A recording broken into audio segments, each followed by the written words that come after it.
அனைவருக்கும் வணக்கம். இறைவனை வணங்கி நாம் இப்போ பார்க்க போவது கற்பனை. கற்பனை என்பதை உணர்வு என்றும் எண்ணங்கள் சிந்தனையின் உருவாக்கம் என்றும் கூறலாம். கற்பனை என்பதை ஒரு வடிவமாக கொண்டு வர நமக்கு உதவுவது ஓவியம், கவிதை, கட்டுரை, பாடல்கள், கதை, மேலும் நமது செயல்கள் போன்றவை. கற்பனை என்றவுடன் நம் நினைவுக்கு வருவது கற்பனை என்றாலும் கற்சினை என்றாலும் கந்தனை உணமரவேன் என்ற பாடல்தான். கற்பனை என்பது நம் மனதின் எண்ணம் என்று கொண்டால் அதற்கு எல்லை இல்லை, தடை இல்லை, யாரும் அறிய போவதில்லை. நாம் என்னவெல்லாம் செய்ய நினைக்கிறோமோ, எவையெல்லாம் செய்ய முடியாதோ அவற்றையெல்லாம் நாம் நமது கற்பனையில் நடத்தி பார்த்து விடலாம். கற்பனை என்பது வேறு, நினைவு என்பது வேறு. நினைவு என்பது நடந்ததை நினைத்து மனதில் அசை போடுவது.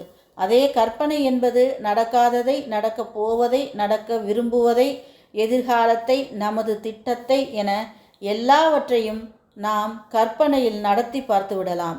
பொதுவாக பெரியவர்கள் சொல்வார்கள், எதையாவது கற்பனை செய்து கனா கண்டு கொண்டிருக்காதே, நடைமுறைக்கு ஏற்றதா என முதலில் சிந்தி அப்புறம் நடத்தலாம் என்றும், பகல் கனவு காணாதே என்றும் நம்முடைய கற்பனைக்கு பல தடைகளை விதிக்கும் செயல்களும் உண்டு. சக்திக்கு ஏற்ப கற்பனை செய், அளவுக்கு மீறி ஆசைப்படாதே. இதெல்லாம் முதலில் நடக்குமா, உன்னால் என்ன முடியுமோ, எது நடக்குமோ அதை பற்றி மட்டும் கற்பனை செய், ஆழம் தெரியாமல் காலை விட்டு விடாதே, மாட்டிக்கொள்ளாதே என்று நமக்கு பெற்றோர், உற்றோர், உறவினர், உடன்பிறப்பு, நண்பர்கள் என ஏன் கணவனுக்கு மனைவியும் மனைவிக்கு கணவனும் கூட இதுபோன்ற எச்சரிக்கைகளை எடுத்து இயம்பியிருப்பார்கள். ஆனால் நமது முன்னாள் ஜனாதிபதி டாக்டர் அப்துல் கலாம் சொன்னது கனவு காணுங்கள், அதுவும் விழித்திருந்து கனவு காணுங்கள் என்றார். நாம் நமது கனவு மெய்ப்பட வேண்டும் என்றால் பாரதி சொன்னது போல் கனவு மெய்ப்பட வேண்டும், காரியமாவது கைவசமாக வேண்டும், விரைவில் வேண்டும் என்றார்.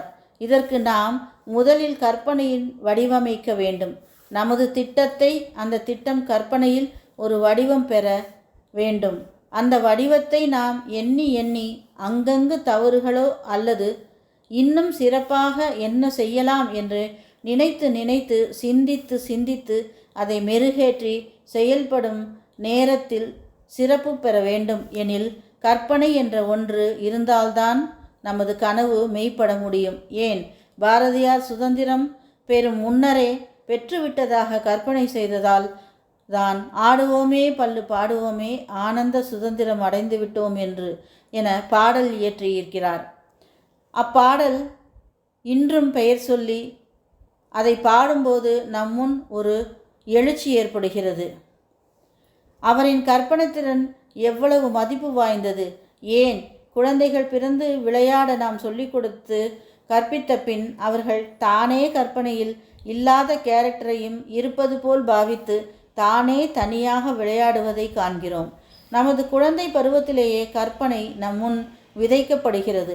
அதேபோல் ஒரு கதை சொல் என நாம் பிறரை கேட்டாலும் பிறர் நம்மை கேட்டாலும் உடனே நம் மனது ஒரு நினைவை ஏற்படுத்தி அதில் கற்பனையாக என்ன சொல்லலாம், பழைய கதையா அல்லது புதிய கதையா, எதையாவது சொல்லலாம் என, எப்படி சொல்லலாம் என எண்ணியவுடன் ஒரு கதை நம் மனதில் உருவாகி, ஒரு கருவை உருவாக்கி அதை கற்பனையில் வளர்த்து அது கதையாக வெளிவருகிறது அல்லவா?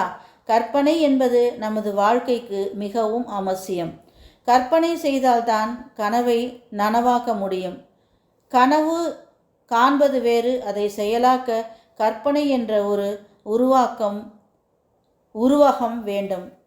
ஏன், புராணத்தில் ஆண்டாள் கூட கிருஷ்ண பரமாத்மாவை மணந்து கொள்வதாக முன்னதாகவே நடந்துவிட்டதாக எண்ணி எண்ணி தினமும் அந்த எண்ணத்தை கற்பனையில் வளர்த்து வளர்த்து முடிவில் பரமாத்மாவை அடைந்தார் என்பதை அறிகிறோம்.